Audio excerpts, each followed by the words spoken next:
Is there a discussion here about where you think oil prices could end up as a result of the sanctions and the other actions taken by the U.S. as well as other governments?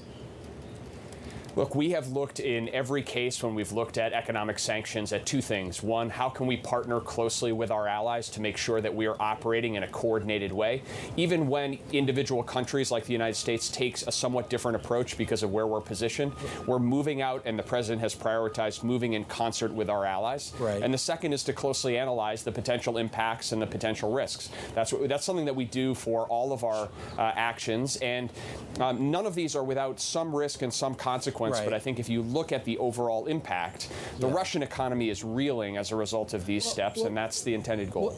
Absolutely. And let me just rephrase it a little bit. I think we know the impact is there. We have all seen where gasoline prices are at the pump. On average, we're at $4, and in certain parts of this country, you're paying upwards of $6 to $7. The question here is, what's the contingency plan right now within the White House, economically speaking, to blunt the impact of this increase in commodity prices? Well, we're going to do everything we can to mitigate. There's a couple things we can do right now. The first is continue to work with our allies and partners to use the reserves that we have in a coordinated way. You saw the president bring the IEA together last week to announce a 60 million barrel coordinated release. The U.S. will do 30 million of that. We're actively consulting with our allies and in the IEA context about whether it's appropriate to act and do more with those releases.